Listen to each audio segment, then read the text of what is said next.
ராஜாவின் கொடியேற்றி போராட்டம் செய்யுமே. சேனாதிபதி இயேசு மாற்றோரை மேற்கொள்வார். வெற்றி கிரீடம் சூடி செங்கோலும் ஓச்சுவார்.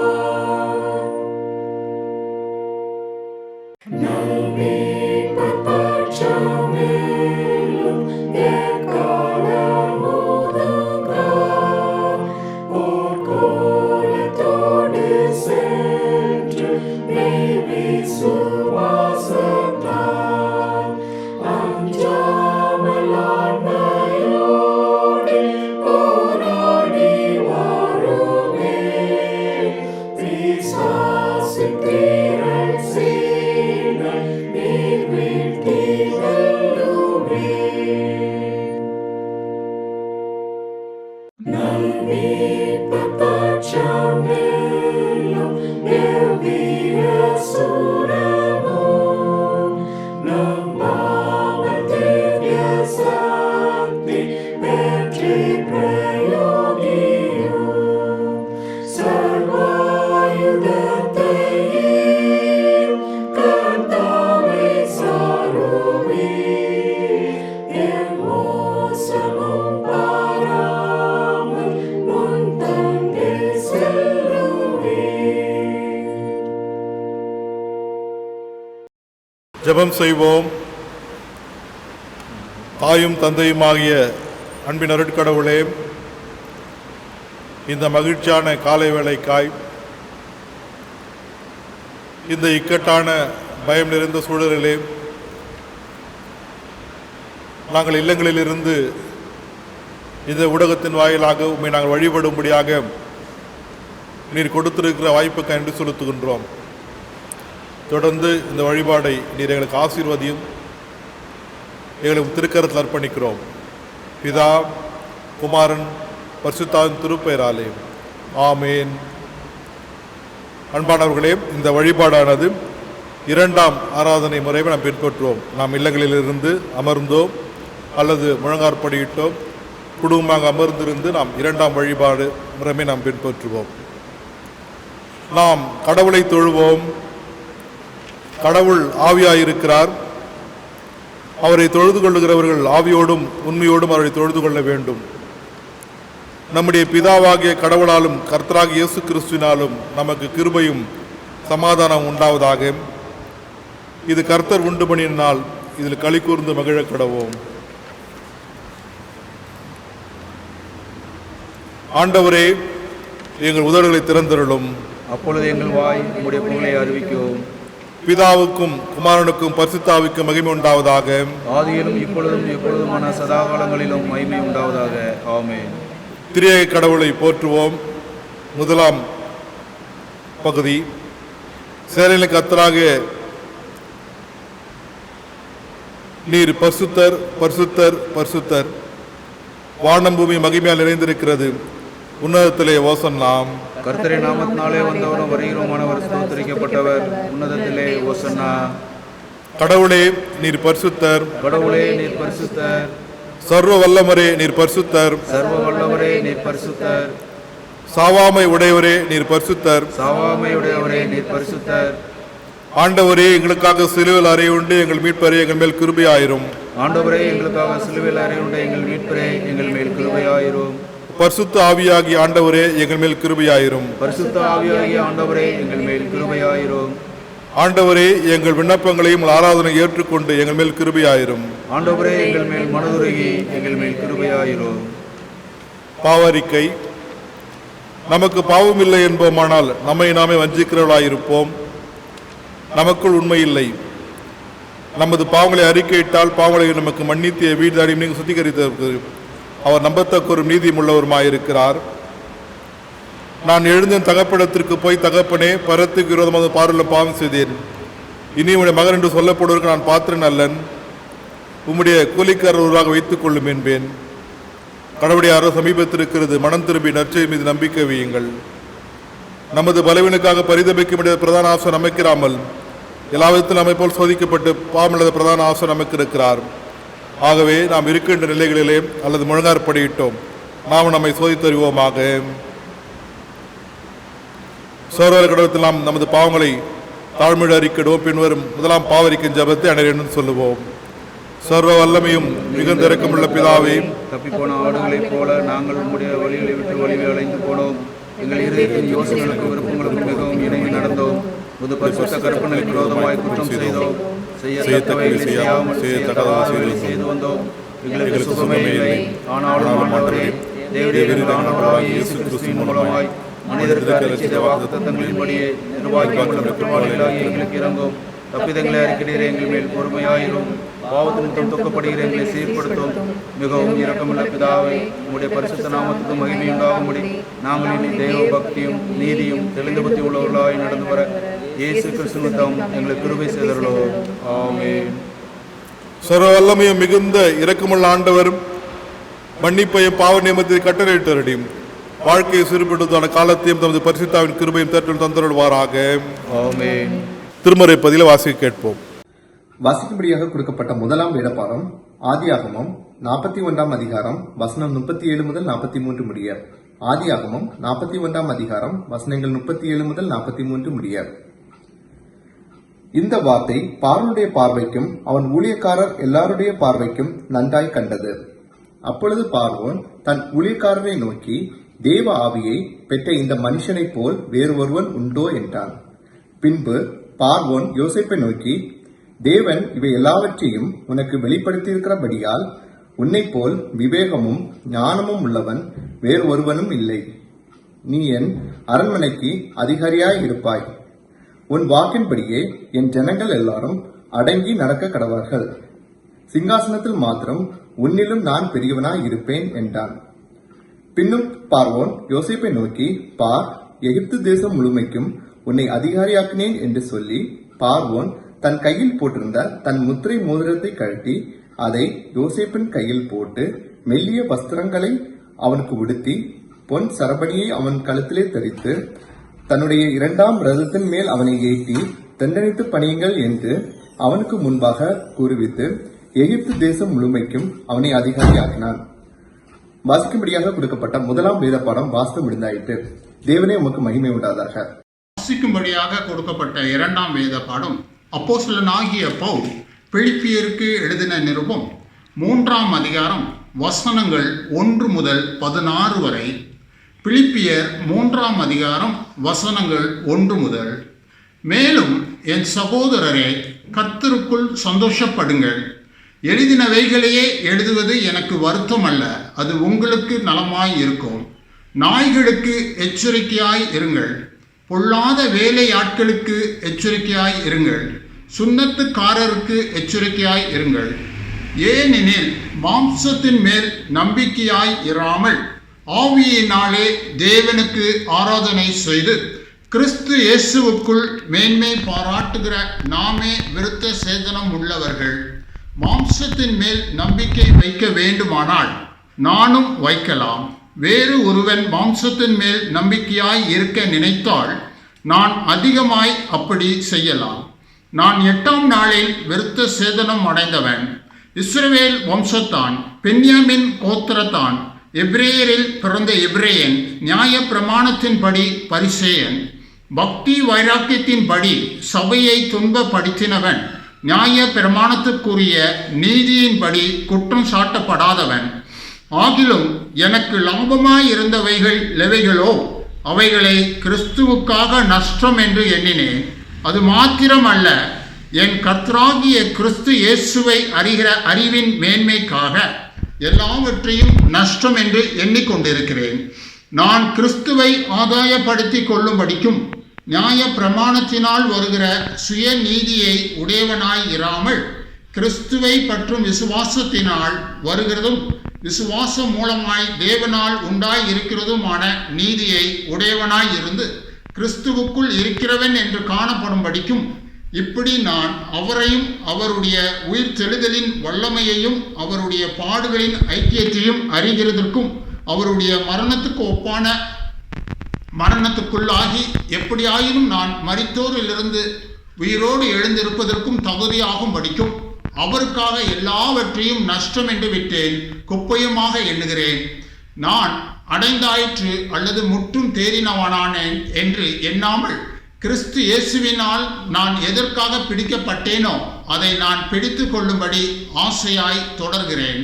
சகோதரரே, அதை பிடித்து கொண்டேன் என்று நான் எண்ணுகிறதில்லை, ஒன்று செய்கிறேன், பின்னானவைகளை மறந்து முன்னானவைகளை நாடி கிறிஸ்து இயேசுவுக்குள் தேவன் அழைத்த பரம அழைப்பின் பந்தய பொருளுக்காக இலக்கை நோக்கி தொடர்கிறேன்.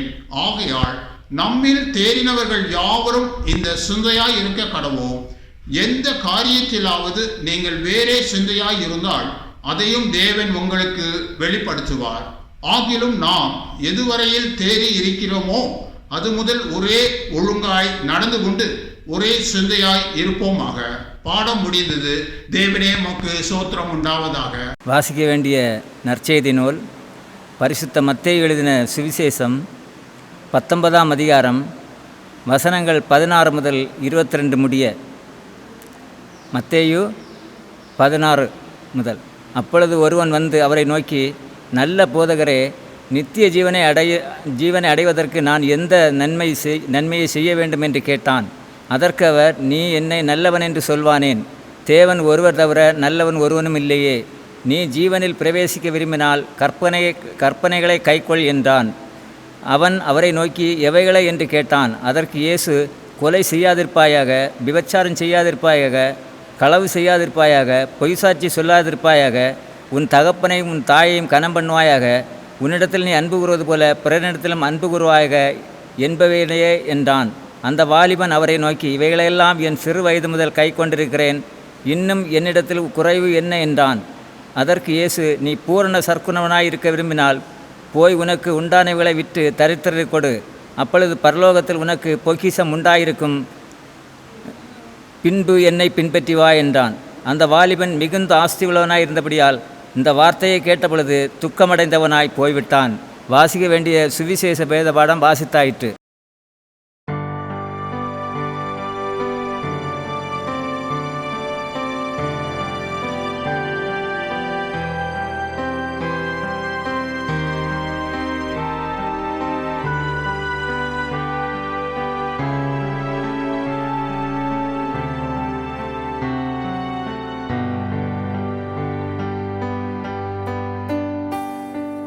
எங்கும் புகழ் இயேசு ராஜனுக்கே, எழில் மாட்சிமை வளர்வாலிபரே. உங்களை அல்லவோ உண்மை வேதம் காக்கும் உயர் வீரரென பக்தரோதுகிறார். எங்கும் புகழ் இயேசு ராஜனுக்கே, எழில் மாட்சிமை வளர்வாலிபரே. ஆயிரத்தொருவர் ஆவிரல்லோர் வீடும்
ஜெபம் செய்வோம்.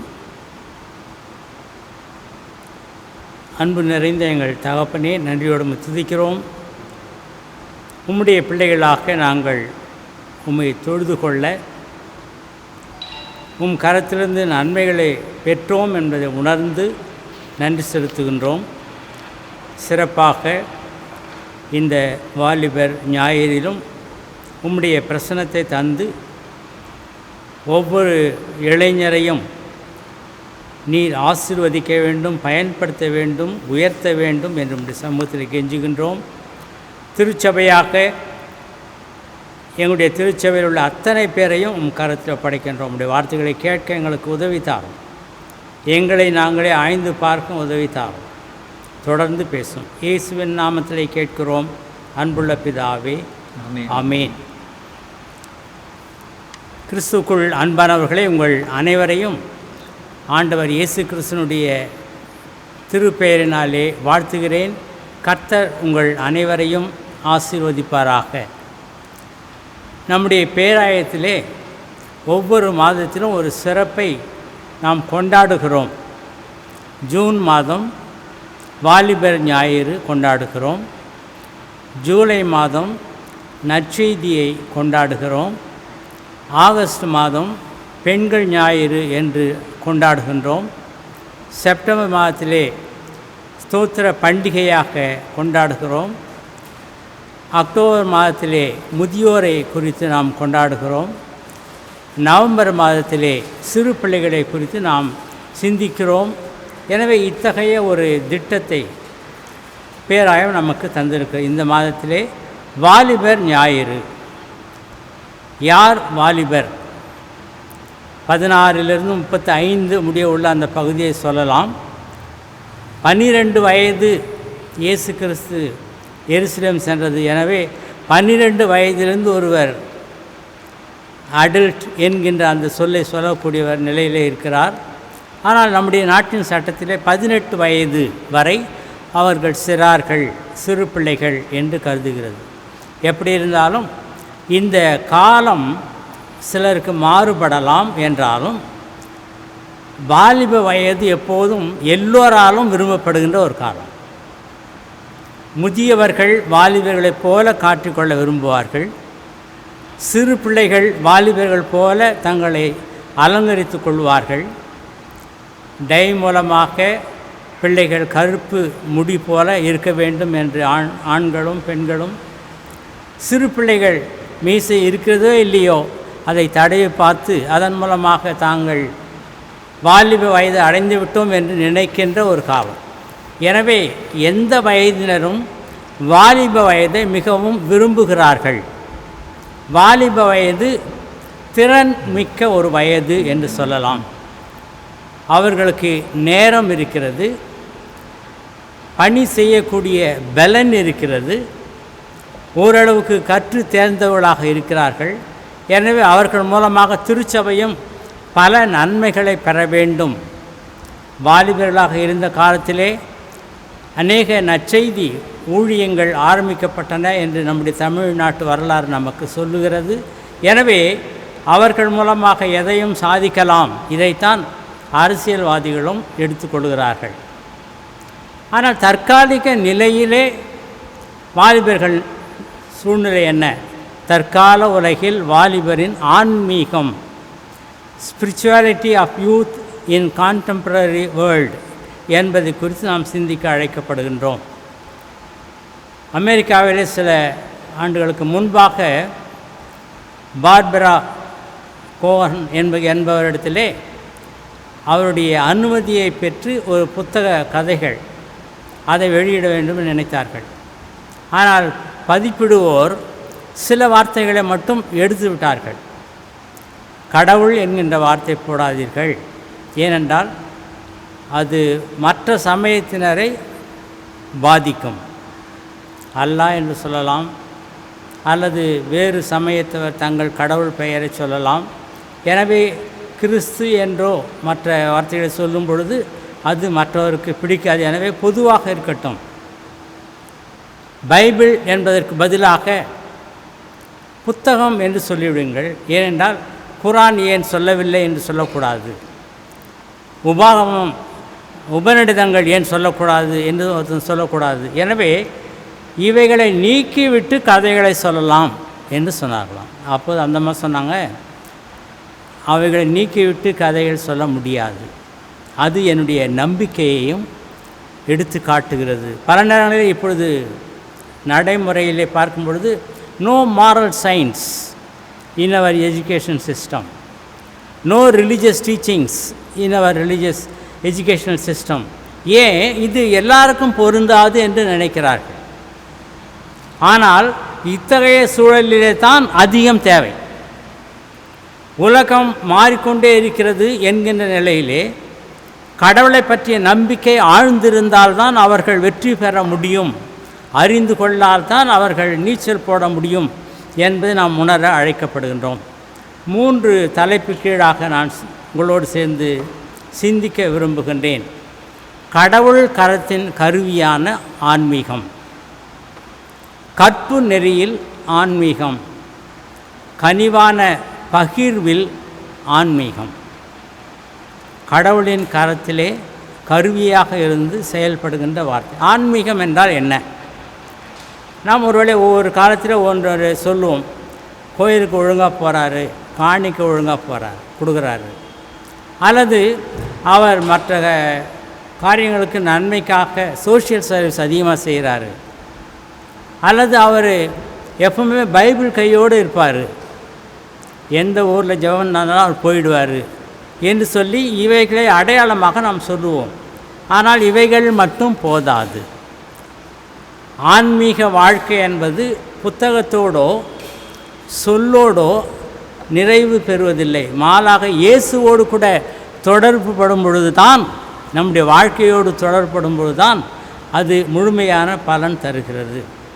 கடவுள் கரத்தில் நாம் கருவிகள். யோசேப்பை குறித்து நாம் படிக்க கேட்டோம். அவருடைய வாழ்க்கையை குறித்து நாம் பார்க்கும் பொழுது, அவர் தன் வாழ்க்கையிலே, தன்னுடைய பெற்றோர் குடும்ப வாழ்க்கையிலே, எகிப்திலே பணியாற்றிய காலத்திலே அவருடைய செயல்பாடுகளை எல்லாம் கவனித்து பார்த்தோம் என்றால், ஆன்மீகம் என்ன என்பதை உணர்ந்து கொள்வதற்கு ஒரு அடையாளம் அங்கே தரப்படுகிறது. உண்மையை சொல்லுகின்ற பிள்ளை. ஆதியாகமம் 37ஆம் அதிகாரம் 2ஆம் வசனம் சொல்லுகிறது, யாக்கோபின் சந்ததியின் வரலாறு. யோசேப்பு 17 வயதிலே தன் சகோதரனுடைய ஆடுகளை மேய்த்து கொண்டிருந்தான். அந்த இளைஞன் பில்கால் சில்பால் என்னும் தன் தகப்பனுடைய மறுமனையாட்டிகளின் மாரோடே இருந்து அவர்களுடைய துன்மார்க்கத்தை தன் தகப்பனுக்கு சொல்லி வருவான். யோசேப்பு அவன் என்ன அறிந்தானோ அதை பெற்றோருக்கு மறைக்கவில்லை. ஓப்பன்னஸ். பல நேரங்களில் பெற்றோருக்கு தெரியாமல் சகோதரிடத்திலே, சகோதரருக்கு தெரியாமல் பெற்றோரிடத்திலே இருக்கிற நிலை. ஆனால் he was ஓப்பன். 37ஆம் அதிகாரம் 5ஆம் வசனம் 6ஆம் 9ஆம் வசனம்லாம் பார்க்கும்போது அவனுடைய தரிசனத்தை சொல்லுகின்ற முறை. ஆனாலும் சகோதரர் பேரிலே அன்பிலே மாறவில்லை. அன்பு இருந்ததினால்தான் அவர்களை சந்திக்க செல்லுகிறான். எகிப்திலே அவன் உண்மையாக இருந்தான். 39:3-23 படிங்க. கர்த்தர் அவனோடே இருக்கிறார் என்றும் அவன் செய்கிற யாவையும் கர்த்தர் வாய்க்க பண்ணுகிறார் என்றும் அவன் எஜமான் கண்டு, கர்த்தர் அவனோடே இருந்தபடியினாலும் அவன் எதை செய்தானோ அதை கர்த்தர் வாய்க்க பண்ணினபடியினாலும் அவன் வாசமாயிருந்த யாதொன்றையும் குறித்து சிறைச்சாலை தலைவன் விசாரிக்கவில்லை. ஒருவேளை அந்த பகுதிகளிலே, தொடர்ந்து வருகின்ற பகுதிகளிலேயும் கர்த்தர் அவனோடு கூட இருந்தார். யோசேப்போடு கடவுள் இருந்தார். God is with us. ஆனால் நம்ம இந்த கேள்வி, கடவுள் நம்மோடு இருக்கிறார், நாம் கடவுளோடு இருக்கிறோமா என்பது தான் உண்மையான கேள்வி. கடவுள் எப்போதும் நம்மோடு இருக்க, சதா காலங்களிலும் திகையாதே கலங்காதே, நான் உன்னோடு கூட இருக்கிறேன், அவர் நம்மோடு இருக்கிறார். குறிப்பாக அவருடைய பிள்ளைகள் வாழ்க்கையில் துன்பங்கள் ஏற்படும் பொழுது உடனே இருக்கிறார். இதைத்தான் யோசேப்பின் வாழ்க்கை நமக்கு சொல்லுகிறது. ஒருவேளை அவருடைய வாழ்க்கை நிலை நாம் பார்க்கும் பொழுது எத்தனை கடின பாடுகள், எத்தனை அவதூறுகள், எத்தனை பொய், எத்தனை நிலையில் அவர் தாழ்த்தப்பட்டார், சிறையில் அடைக்கப்பட்டார். இவைகள் எல்லாவற்றின் மத்தியிலேயும் அவர் உண்மையை மட்டும் சொன்னார். எனவே கடவுள் அவரை நம்பினதினாலே கடவுள் அவரோடு கூட இருந்தார். வாலிபர்கள் ஒருவேளை நாம் புரிந்து கொள்ளலாம், ஒரு சில நண்பர்களோடு இருப்பார்கள், எந்த நேரத்தில் அவங்க 2 பேரும் இணை பிரியாமல் இருப்பார்கள், அது நல்லது தான். ஆனால் கடவுளோடு நாம் எப்போதும் தொடர்பு கொண்டு இருக்கிறோமா? ஜெபம் ஒரு அடையாளம், திருமறை வாசிப்பது ஒரு அடையாளம். நம்முடைய திருச்சபைகளிலே இவ்விதமாக வாலிபர்களும் சரி மற்றவர்களும் சரி கடவுளோடு எப்போதும் தொடர்பு கொண்டு இருக்கிறோமா என்பதை உணர அழைக்கப்படுகின்றோம். அதில் தொடர்ந்து பார்க்கும் பொழுது கடவுள்தான் ஞானத்தை தருகிறார் என்கின்ற உணர்வு தேவை. நான் படிச்சுட்டேன், ஃபஸ்ட் கிளாஸ் வாங்கிட்டேன், கோல்டு மெடல் வாங்கிட்டேன் என்று சொல்ல முடியாது. அவைகளெல்லாம் புத்தகத்துக்கு உரிய அறிவுகள். கடவுள் தந்தால் மட்டும்தான் முழுமையான அறிவை பெற முடியும். 39ஆம் அதிகாரம் 16ஆம் வசனம், ஆதியாகமம் 31:16 படிங்க. அவனுடைய எஜமான் வீட்டுக்கு வருமளவும் அவனுடைய வஸ்திரத்தை தன்னிடத்தில் வைத்திருந்து அவனை நோக்கி, நீர் நம்மிடத்தில் கொண்டு வந்த அந்த எபிரேய வேலைக்காரன் காசும் பண்ணும்படிக்கு என்னிடத்தில் வந்தான். அப்பொழுது நான் சத்தமிட்டு கூப்பிட்டேன், அவன் தன் வஸ்திரத்தை என்னிடத்தில் விட்டு வெளியே ஓடிப்போனான் என்றாள். ஒருவேளை யோசேப்பு அங்கே சொல்லியிருக்கலாம், நான் படித்ததுனால தான் நான் இதை புரிஞ்சுக்கிறேன்னு. ஆனால் அவன் சொல்கிறான், இல்லை, திஸ் பிலாங்ஸ் டு காட். கடவுள் ஞானம் தந்தார், அவர் தந்தால்தான் நான் கனவை வெளிப்படுத்த முடியும். It belongs to God. ஒருவேளை ஆமோஸ் 3:7, நீதிமொழிகள் 16:9 ஆகிய பகுதிகளிலே கடவுள் வெளிப்படுத்தாவிட்டால் நாம் புரிந்து கொள்ள முடியாது. இது யாருக்கு வெளிப்படுத்துவார்? அவருடைய பிள்ளைகளுக்கு என்பது அந்த பகுதி நமக்கு சொல்லுகிறது. கர்த்தருக்கு பயப்படுதல் ஞானத்தின் ஆரம்பம். எனவே கடவுளோடு நாம் தொடர்ந்து இணைந்திருக்க வேண்டும் என்றால் அவருடைய வார்த்தைகளிலே தியானிக்க, கடவுள்தான் ஞானம் தருகிறார் என்று உணர்ந்து கொள்ள நாம் அழைக்கப்படுகின்றோம். கடவுள் அவ்விதமாக இருக்கின்ற மக்களை உயர்த்துகிறார். 41ஆம் அதிகாரம் 46ஆம் வசனத்தை நாம் பார்க்கும் பொழுது யோசேப்பை அங்கே உயர்த்துகிறார். 44, 46 ரெண்டையுமே படிங்க. யோசேப்பு எகிப்தின் ராஜாவாகிய பார்வோனுக்கு முன்பாக நிற்கும்போது 30 வயதாக இருந்தான். யோசேப்பு பார்வோனுடைய சந்நிதியிலிருந்து புறப்பட்டு எகிப்து தேசம் எங்கும் போய் சுற்றி பார்த்தான். பரிபூர்ணமுள்ள 7 வருஷங்களிலும் பூமி மிகுதியான பலனை கொடுத்தது. 7 வருஷங்களில் எகிப்து தேசத்தில் விளைந்த தானியங்கள் எல்லாம் அவன் சேர்த்து அந்த தானியங்களை பட்டணங்களில் கட்டி வைத்தான். அந்தந்த பட்டணத்தில் அதனதன் சுற்றுப்புறத்து தானியங்களை கட்டி வைத்தான். கனவுக்கு விளக்கம் தருகிறார், அரசர் பாராட்டுகிறார். யார் இதை சரியாக செய்வார்கள் என்று யோசித்து பார்க்கும் பொழுது யோசேப்பை விட சிறந்தவர்கள் இல்லை என்று உணர்கிறார். அதை பாராட்டுகிறார். எனவே உயர் அதிகாரியாக அவரை அமர்த்துகிறார். 46ஆம் வசனத்தில் அவர் பணியேற்கும் பொழுது அவருடைய வயது 30. 17 வயதிலே அவர் பயணத்தை தொடங்குகிறார் தன்னுடைய சகோதரரை பார்க்க. ஒருவேளை போத்திபார் வீட்டிலே கொஞ்ச நாள் இருந்திருப்பார், சிறையிலே கொஞ்ச நாள் இருந்திருப்பார்.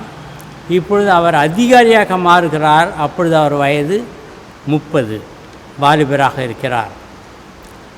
ஒருவேளை யோசேப்பை பொறுத்தவரையிலே பொறாமையினாலே பொய் சொன்னவர்கள் உண்டு, அவன் வாழக்கூடாது என்று நினைத்தவர்கள் உண்டு. ஆனால் கடவுள் திட்டத்திலே அவனை உயர்த்துகிறார். ஏற்ற வேளையிலே கர்த்தர் உயர்த்தும்படி அவருடைய கரத்துக்குள் அடங்கி இருக்க கடவுள் நம்மை பார்த்து சொல்லுகின்றார். எனவே வாலிப பிள்ளைகள், உங்களுக்கு சோதனைகள் வரும், துன்பங்கள் வரும், அவமானங்கள் வரும், தோல்விகள் வரும், புறக்கணிப்பார்கள். பயப்பட வேண்டாம். ஏனென்றால் கடவுள் உயர்த்துவார். உயர்த்துவது மனிதன் அல்ல, பணம் அல்ல, ரெக்கமெண்டேஷன் அல்ல. ஆனால் உலகத்தில் என்ன பார்க்குறோம்? நீட் எக்ஸாம் எழுதுறதுக்கு அப்படின்னா அதில் காப்பி எழுதுறதுக்குன்ட்டு ஒரு குரூப்பே இருக்குது. லஞ்சம் கொடுத்தா தான் வேலை என்கின்ற எண்ணத்தை தெரிந்தோ தெரியாமல் நாம் எல்லாருக்கும் மனதில் பதிய வைத்து விட்டோம். சம்பாதி என்ற உண்மையைத்தான் நாம் பிள்ளைகளுக்கு கொடுக்குறோம். நல்லா படிச்சுன்னா வேலை கிடைக்கும், வேலை கிடைச்சுன்னா உனக்கு பணம் வரும், பணம் வந்துச்சுன்னா வீடு கட்டலாம், வீடு கட்டினா கல்யாணம் ஆகும். எல்லா நிலையிலும் லாபத்தை மட்டும் நோக்குகின்ற கல்வி அமைப்பு. நாம் கடவுளோடு இருக்கும் பொழுது கடவுள் நடத்துவார் என்கின்ற உண்மையை நாம் புரிந்து கொள்ள முடியும். கடவுள் கரத்தில் கருவியாக இருப்போம். அதுதான் உண்மையான ஆன்மீகம். இரண்டாவது, கற்பு நெறியில் ஆன்மீகம். விபச்சாரம் செய்யாதிருப்பாயாக திருமறை சொல்லுகின்ற தெளிவான ஒரு கட்டளை. 39ஆம் அதிகாரம் 9ஆம் வசனம் சொல்லுகிறது. ஆதியாகமம் 39:9. இந்த வீட்டிலே என்னிலும் பெரியவன் இல்லை. நீ அவருடைய மனைவியாய் இருந்தபடியால் உன்னை தவிர வேறொன்றையும் அவர் எனக்கு விட்டு வைக்கவில்லை. இப்படி இருக்க நான் இத்தனை பெரிய பொல்லாங்குக்கு உடன்பட்டு தேவனுக்கு விரோதமாய் பாவம் செய்வது எப்படி என்றான். தேவனுக்கு விரோதமான பாவம். ஒருவேளை அவர்கள் என்ன சொல்லியிருக்கலாம், உடல் இச்சையினாலே வந்த பாவம் என்று சொல்லியிருக்கலாம். ஆனால் அங்கே சொல்லப்படுகிறது கடவுளுக்கு விரோதமான பாவம். இது கடவுளுக்கு விரோதமான பாவம். விபச்சாரம் என்பது கடவுளுக்கு. அதனால தான் கெட்ட குமாரன் திரும்பி வரும்பொழுது பரத்துக்கு விரோதமாகவும் உமது பார்வையிலும் பாவம் செய்தேன். எனவே எந்த ஒரு பாவமும் கடவுளுக்கு விரோதமாக செய்யும் பொழுது அது பாவமாக மாறுகிறது. இதுதான் ஆன்மீகம். நம்முடைய செயல்கள் எப்பொழுது பாவமாகிறது? கடவுளுக்கு எதிரான செயல்கள், கலகம், சிந்தனை, செயல். யோசேப்பு ஒருவேளை 18 வயது சுமார் இருந்திருக்கலாம். அப்பொழுது போத்திபார் மனைவியின் இடத்திலே ஏற்படுகின்ற அந்த சூழல், சோதனை, அதிலே அவன் விழுந்து விடவில்லை. ஏனென்றால் அவனுடைய நம்பிக்கை கடவுள்தான். இது கடவுளுக்கு விரோதமானது. கண்களின் இச்சை. ஆதியாகமம் 3ஆம் அதிகாரம் 6ஆம் வசனம் படிங்க. ஆதியாகமம் 3:6. அப்பொழுது ஸ்திரியானவள், அந்த விருட்சம் புசிப்புக்கு நல்லதும் பார்வைக்கு இன்பமும் புத்தியை தெளிவிக்கிறதற்கு இச்சிக்கப்படத்தக்க விருட்சமுமாய் இருக்கிறது என்று கண்டு அதன் கனியை பறித்து புசித்து தன் புருஷனுக்கும் கொடுத்தாள். அவனும் புசித்தான். பார்வைக்கு நன்றாக இருந்தது, சுவைக்கு நன்றாக இருந்தது, அறிவுக்கும் நன்றாக தெரிந்தது. புத்தியை தெளிவிக்கிறதும் பார்வைக்கு இன்பமும் புசிக்கிறதுக்கு நன்மையும் நல்லதும்.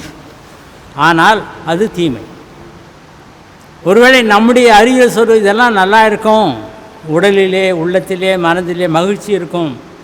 ஆனால் கடவுள் அப்படி சொல்ல. எது கடவுளுக்கு விரோதமானதோ அது பாவம், மாம்சத்துக்குரிய பாவம். ஒருவேளை தற்காலங்களிலே நாம் பார்க்கும் பொழுது நிறைய செய்திகள், எந்த ஒரு நாளிலே நாம் தொலைக்காட்சியிலே பார்த்தோம் என்றாலும் இந்த செய்திகள், பொள்ளாச்சியில் இது நடந்தது, அங்கே இன்னொரு சகோதரர் அவருடைய பெயரிலே அவர் படம் எடுத்தார், ஏமாற்றினார், நிர்பயா கேஸ், ஒரு காஷ்மீர் பகுதியிலே ஒரு பெண் அஷ்ரப் என்று இவைகளெல்லாம் செய்திகளாக வந்து கொண்டிருக்கிறது என்பது ஒருவேளை அநேக நிகழ்ச்சிகள் நடப்பதற்கு இது ஒரு அடையாளங்கள் தான். விபச்சாரங்கள் வளர்ந்து கொண்டிருக்கிறது. இத்தகைய நிலையிலே நாம் வாழ்கிறோம். எனவே தற்கால சூழல் எப்படி இருக்கிறது? இதெல்லாம் சரிதான். ஒருவேளை கலை தொடர்புகள், சினிமா போன்றவைகளெல்லாம் இதை சாதாரணமாக காட்டுகிறார். ஏன்? அது அவருக்கு டிக்கெட் விற்கிறதுக்கு அது ஒரு வழி. ஆனால் அது தவறு என்று சொல்லக்கூடிய அறிவுரை திருமறை மட்டும்தான் சொல்லும். இயேசுவின் மூலமாகத்தான் பெற முடியும். இது பாவம், கடவுளுக்கு விரோதமான பாவம். ஃபேமிலி கோர்ட் இருக்கிறது. அந்த கோர்ட்டில் அவங்க சொல்லும்பொழுது அதிகமான டைவர்ஸ் எங்கேருந்து வருதுன்னா கிறிஸ்டியன்ஸ் சர்க்கிள்லேருந்து தான் வருதுன்றாங்க. அதுக்கு பல காரணங்கள் இருக்கலாம். ஒன்று, உரிமை, எனக்கு உரிமை இருக்கிறது என்று நினைக்கின்ற ஒரு போங்கு. கடவுளுக்கு முன்னால் வாக்கு தத்தம் கொடுத்தோன்றதை மறந்துடுவாங்க. எனக்கு பணம் இருக்கிறது, எனக்கு அழகு இருக்கிறது, எனக்கு வேலை இருக்கிறது, நான் வாழ்ந்து கொள்வேன் என்று நினைக்க தோன்றுகின்ற காலம். எனவே இத்தகைய நிலையிலே கடவுளுடைய வார்த்தை என்ன சொல்லுகிறது? அவரோடு கூட இருந்தால்தான் எது தவறு என்று உணர்ந்தால் தான் பரிசுத்த ஆவியானவர் பாவத்தை உணர்த்துவார், நீதியையும் நியாயத்தையும் பாவத்தையும் உணர்த்துவார். எனவே அவர் உணர்த்த வேண்டும், அவர் மூலமாகத்தான் நாம் உணர்த்தப்படுவோம். எனவே இந்த கற்பு நெறியிலே நாம் வளர, குறிப்பாக சோதனைகள் தோன்றுகின்ற காலங்களிலே வளர கடவுள் துணையாக இருக்கிறார். மூன்றாவதாக கனிவான பகிர்வில் ஆன்மீகம். Sharing of life is mission என்று சொல்வார்கள். மத்தேயு 19ஆம் அதிகாரத்தில் நாம் பார்க்கும் பொழுது அங்கே அதே போல் மார்க்கு 10ஆம் அதிகாரம் 24ஆம் வசனம், லூக்கா 18ஆம் அதிகாரம் 18ஆம் வசனம், மத்தேயு 19:20 படிங்க. அந்த வாலிபன் அவரை நோக்கி, இவைகளையெல்லாம் என் சிறுவயது முதல் கை கொண்டிருக்கிறேன், இன்னும் என்னிடத்தில் குறைவு என்ன என்றான். அந்த வாலிபன். எனவே இங்கே ஒரு வாலிபன் வருகிறான். அவனுடைய நோக்கம் எல்லாம் சிறந்தது. நித்திய வாழ்வை பெற நான் என்ன செய்ய வேண்டும்? நல்ல போதகரே, உமக்கு தெரியும் நான் நித்தியத்தை அடைய வேண்டும், அதற்கு என்ன வழி? இயேசுவிடத்தில் அவர் சொல்லும்பொழுது இயேசு சொல்கிறார், கட்டளைகளை கீழ்ப்படி. இதை நான் சின்ன வயதிலிருந்தே நான் செய்தேன். ஒருவேளை மற்ற நற்செய்தியில் சொல்லும் பொழுது அவன் செல்வந்தன் என்று சொல்லுகிறது. லூக்கா 18:23, 10:24 ஆகிய பகுதியிலே அவன் ஜெப ஆலய தலைவன், ரூலர். மற்ற லூக்கா 18:18 சொல்கிறது. ஒருவேளை வாலிபன், செல்வந்தன், நல்ல பதவியிலே இருந்தவன், அல்லது அவங்க அப்பா அம்மா சேர்த்து வச்ச பணம், இவைகளோடு கூட வருகிறான். எனக்கு வேண்டியது ரட்சிப்பு மட்டும்தான், நித்திய ஜீவனை பெற என்ன செய்ய வேண்டும்? நோக்கம் நல்லது. சட்டத்தின் மூலமாக ரட்சிப்பு பெற முடியுமா? இதைத்தான் யூதர்கள் நினைத்தார்கள். நியாயப்பிரமாணத்தை கடைபிடித்தால் போதும் என்று நினைத்தார்கள். ரோமர் 3:20 அதில் பார்க்கும் பொழுது, இப்படி இருக்க பாவத்தை அறிகிற அறிவு நியாயப்பிரமாணத்தினால் வருகிறபடியால் எந்த மனுஷனும் நியாயப்பிரமாணத்தின் கிரியைகளினாலே தேவனுக்கு முன்பாக நீதிமானாக்கப்படுவதில்லை. சட்டம் எது தவறு என்று சொல்லும். இந்த பக்கம் வரும், அங்கே ஒரு போர்டு போட்டிருக்குது, 1 வே. அதில் போனால் தான் தப்பு, மற்ற ரோட்டில் போகும்போது தப்பு இல்லை. ஒரு காலத்தில் டபுள்ஸ் போகலாம் சைக்கிளில், எம்ஜிஆர் காலத்தில் அதை 2 பேராக மாற்றினாங்க. எந்த சட்டம் முதலில் எந்த சட்டம் தவறு என்றார்களோ அதுவே 2வது காலத்தில் சரியாக போயிடுது. சட்டம் மனிதன் அல்லது சில காரணங்களுக்காக வருகின்ற ஒன்று. அவைகள் இது தவறு என்பதை சொல்லும். யாக்கோபு 1:22 பார்க்கும்பொழுது, சட்டம் என்பது ஒரு கண்ணாடி போன்றது, கிரியைகளினாலே மீட்பு இல்லை, சட்டத்தின் மூலமாக நாம் பிழைக்க முடியாது. ஒரே ஒரு வார்த்தை இயேசு கிறிஸ்துவனிடத்தில் மறுபடியும் பேசுகிறார். மார்க் 10:21 படிங்க. இயேசு அவனை பார்த்து, அவனிடத்தில் அன்பு கூர்ந்து, உன்னிடத்தில் ஒரு குறைவு உண்டு, நீ போய் உனக்கு உண்டானவைகளை எல்லாம் விற்று தரித்திரருக்கு கொடு, அப்பொழுது பரலோகத்திலே உனக்கு பொக்கிஷம் உண்டாயிருக்கும், பின்பு சிலுவையை எடுத்துக்கொண்டு என்னை பின்பற்றி வா என்றார். இயேசு கிறிஸ்து அவன் அப்படி சொல்லி கூட நீ தேரமாட்ட, உனக்கு ரட்சிப்பு கிடைக்காதுன்னு சொல்லலை. மாறாக அன்பு கூர்ந்து மீண்டுமாக சொல்கிறார். எனவே உன்னுடைய வாழ்க்கையில் தவறுகள் வரலாம், தோல்விகள் வரலாம், எதிர்ப்புகள் வரலாம், ஆனால் கடவுளுடைய அன்பு மாறாது. எனவே தான் அவர் மீண்டுமாக அவனை மாற்ற வேண்டும் என்பதற்காகவே அன்பு கொண்டவராக பேசுகிறார். என்ன குறை? போய் உன்னுடைய சொத்தெல்லாம் விற்று என்னை பின்பற்றி வா. அப்படின்னா கடவுள் விற்றா மோட்சம் கிடைக்குன்னு சொல்கிறாரா? அப்படி இல்லை. கடவுள்தான் முதன்மையானது, அவர் மட்டும்தான் என்று நினைத்தால்தான் மீட்பு. உன்னுடைய செயல்களால் அல்ல, கடவுளை நீ சார்ந்துதான் இந்த ரட்சிப்பை பெறுகிறாய் என்பதை உணர்ந்து கொள்ள நாம் அழைக்கப்படுகின்றோம். ஒரே நேரத்திலே உலகத்திற்கும் கடவுளுக்கும் நாம் பணி செய்ய முடியாது. 6:24 மத்தேயு 6:24 படிங்க. உலகப் பொருளுக்கும் மார்க் 6:24. ரெண்டுத்துக்கும் நம்ம காவலாளியாக இருக்க முடியாது, வேலைக்காரனாக இருக்க முடியாது. எஜமானன் யாரும் ஒருத்தர் தான் இருக்கணும். உலகமா கடவுளா? எனவே இத்தகைய நிலையிலே கடவுளை மட்டும்தான் சார்ந்து வாழ வேண்டும். ஒருவேளை யோசிப்பு கூட அவருடைய வாழ்க்கையை நம்ம கொஞ்சம் யோசித்து பார்த்தோம்னா என்ன செஞ்சுருப்பாங்க? பொருளாதாரத்தில் வளர வேண்டும் என்று நினைக்கின்ற நாடுகள் என்ன செய்யுது? மற்றவங்களோட அழுகிது. முதல்ல தங்களுடைய படைபலத்தை வைத்து அதை விற்க நினைக்கிறது, தங்களுடைய வலிமையினால் மற்றவர்களை அடக்க நினைக்கிறது. இவைகள் மூலமாக அவர்கள் பொருளாதாரத்திலே வளரக்கூடாது என்று நினைக்கிறது. கொஞ்சம் நாம் புரிஞ்சுக்கலாம். இந்தியா வளர்ந்த நாடு என்று சொல்லுகிறோம், ஆனால் இந்த கொரோனா வந்த பிறகு தான் எவ்வளோ பேர், லட்சம் பேர் வீடு இல்லாதவங்க இருந்தாங்கன்னு தெரியுது.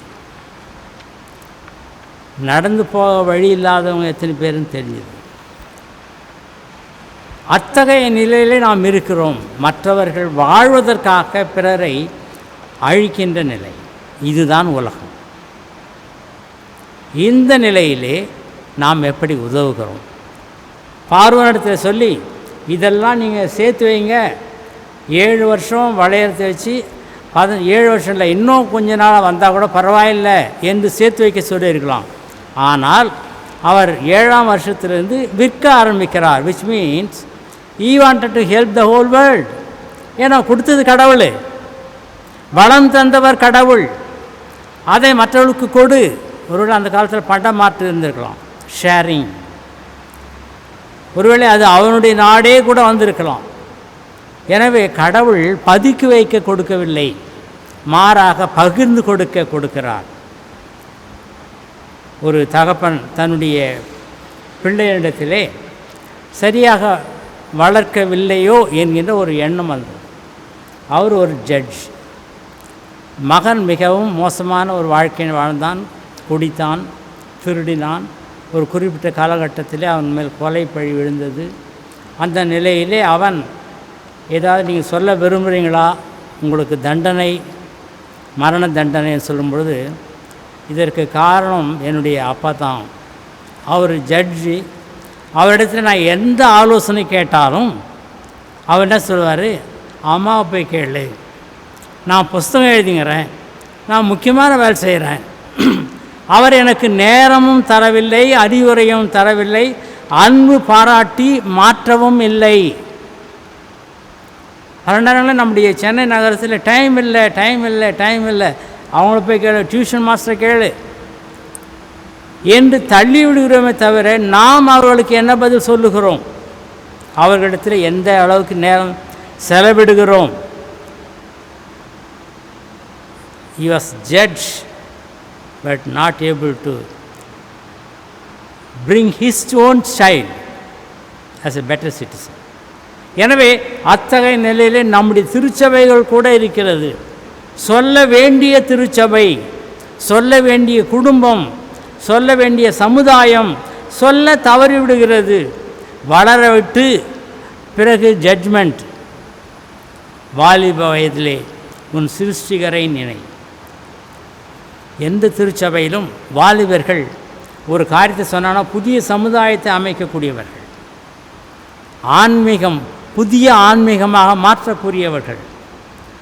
எந்த ஒரு காரியமும் அவருடைய மனதிலே தெளிவு என்று வந்துவிட்டால் அதற்காக உயிரை கொடுக்கவும் தயங்காதவர்கள். முதல் 5 வருஷங்கள் வீட்டிலே கற்கிறார்கள். அதற்கு பிறகு 17 வயசு 16 வயசு வரை ஹைஸ்கூல் மற்ற இடத்துல படிக்கிறாங்க. அதற்கு பிறகுதான் அவர்கள் சிந்திக்க ஆரம்பிக்கிறார்கள், பகுத்தறிவு.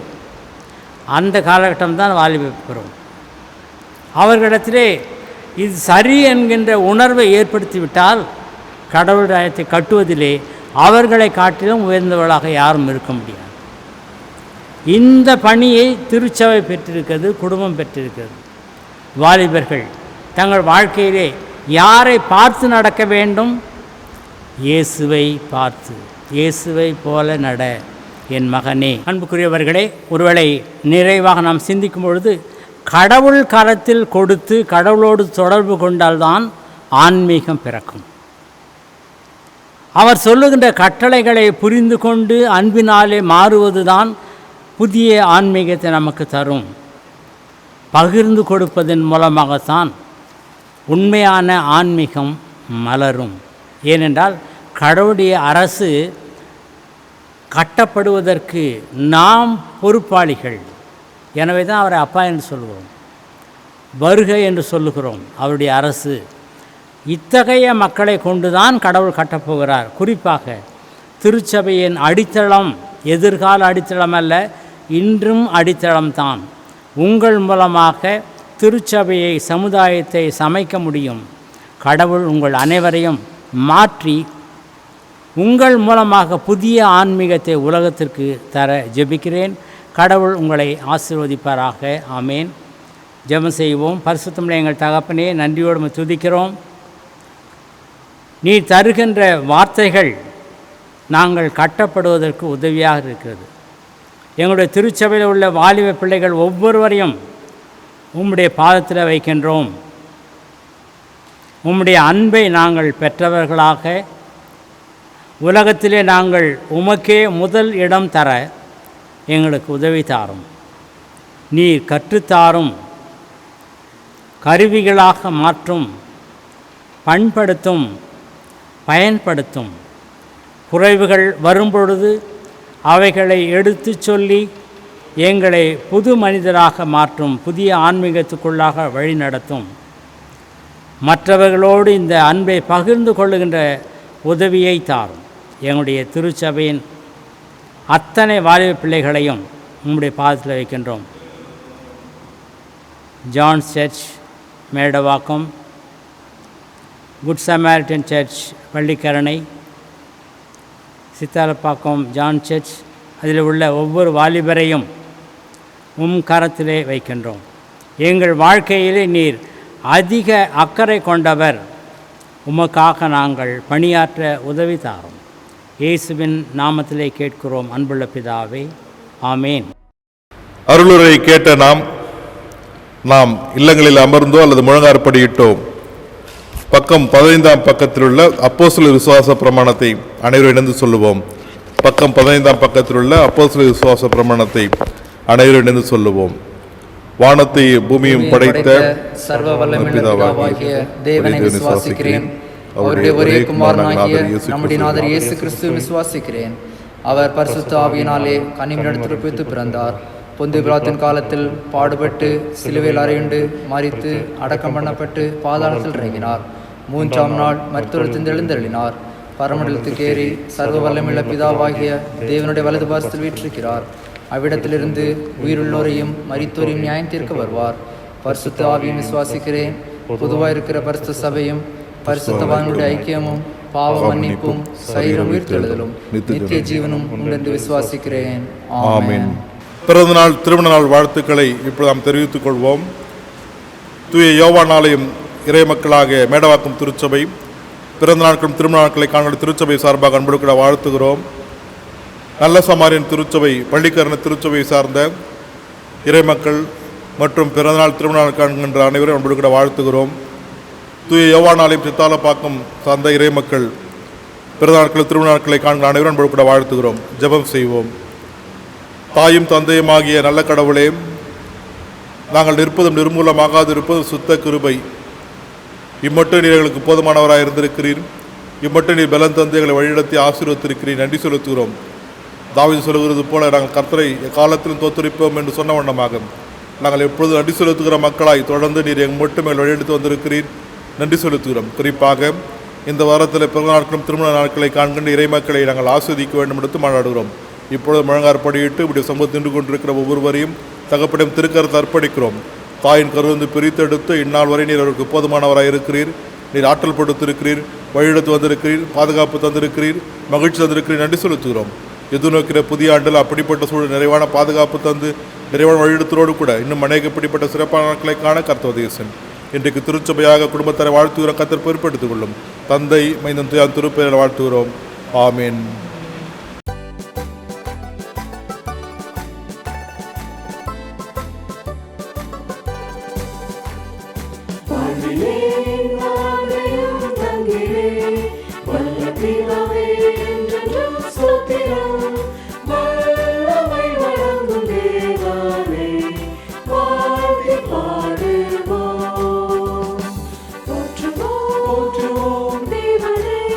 தேவனை வாழ்த்தியே பாடுவோம் போற்றுவோம் தேவனை வாழ்த்தியே பாடுவோம் வல்லமை வழங்கும் தேவனை வாழ்த்தி பாடுவோம்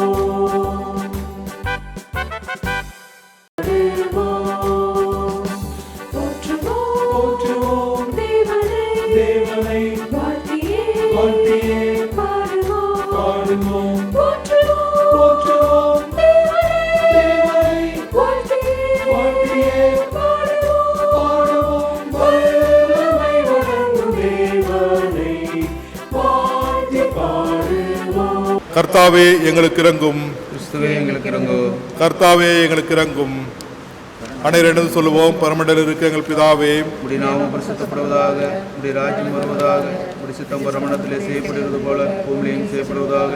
அன்றங்களை எங்கள் அப்பத்தை எங்களுக்கு என்று தாரும். எங்களுக்கு விரோதமாக கொண்டு சேர்வதற்கு நாங்கள் மன்னிக்கிறது போல எங்கள் குற்றங்களை எங்களுக்கு மன்னி. எங்களை சோதனைக்கு பிரவேசிக்க பண்ணாமல் தீவினை ரசித்துக் கொள்ளும். ராஜ்யமும் வல்லமையும் மகிமையும் என்னுடைய உடையங்களே. ஆமென். ஆமென். ஜெபம் செய்வோம். பிதா, குமாரன், பரிசுத்த ஆவியாக்கிய ஆண்டவரே, மூவொரு கடவுளாக எங்கள் மத்தியிலே இருக்கிறவரே, உம்முடைய இணைவை நாங்கள் உணர்கிறோம். படைப்பாளராக எங்களை படைத்தவர், மீட்பராக எங்களை மீட்டவர், எங்களோடு கூட எப்போதும் எங்கள் உடலிலே குடிகொண்டிருக்கின்ற ஆவியார், திருத்துவ கடவுளை, மூவொரு கடவுளை நாங்கள் கொண்டாடுகிறோம். நீ தருகின்ற அனைத்து வழிநடத்துதலுக்காக நன்றி செலுத்துகின்றோம். இந்த நாளின் ஆராதனையிலே நீர் எங்களோடு கூட இருந்ததற்காக நன்றி செலுத்துகின்றோம்.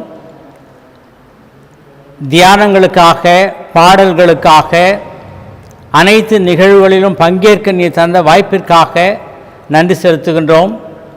நாங்கள் ஒன்றாக கூடி ஜெபிக்கின்ற காலங்களை ஒருவேளை நாங்கள் எதிர்பார்த்து ஏங்கி நிற்கின்ற வேளையிலே முழு மனதோடு குடும்பங்களிலே நாங்கள் இணைந்து உம்மை துதிக்கிறோம். உம்முடைய கிருபையை தொடர்ந்து தாரும். இந்த கல்வி ஆண்டின் ஒவ்வொரு நாளிலும் சிறப்பாக உம்முடைய கிருபை இருக்க வேண்டுகின்றோம். தேர்வுக்காக ஆயத்தப்படுகின்ற பிள்ளைகளை உம்முடைய கரத்தில் வைக்கின்றோம். ஒவ்வொருவரையும் நீர் ஆசீர்வதியும். திருச்சபையின் ஐக்கிய குழுக்களுக்காக ஜெபிக்கிறோம். ஒவ்வொருடைய திருப்பணிகளிலும் உம்முடைய கிருபை இருக்க நாங்கள் வேண்டுகின்றோம். இந்த காலத்தின் தேவைகளை உணர்ந்தவர்களாக திருப்பணியில் தொடர்ந்து ஈடுபட எங்களுக்கு உதவி தாரும். ஆயருக்காகவும் அவருடைய குடும்பத்திற்காக ஜெபிக்கிறோம். அவர்களை ஆசீர்வதியும்.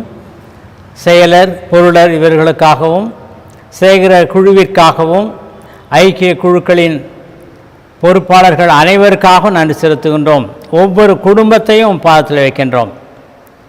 ஜான் சர்ச் மேடவாக்கம்,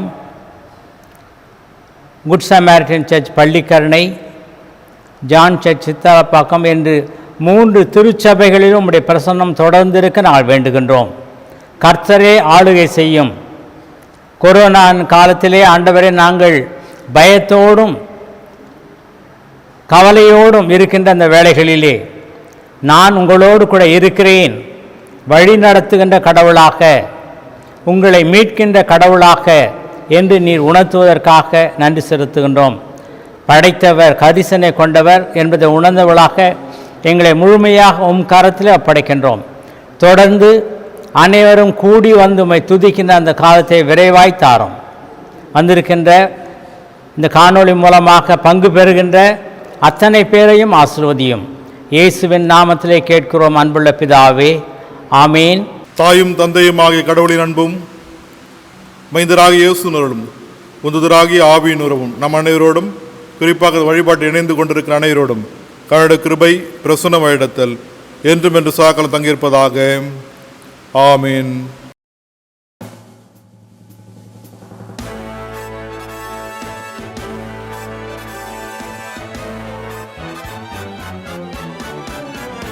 எங்கள் உள்ளம் புது கவியாலே பொங்க இயேசுவை பாடிடுவே. அவர் நாமம் ஊற்றுண்ட பரிமள தைலம்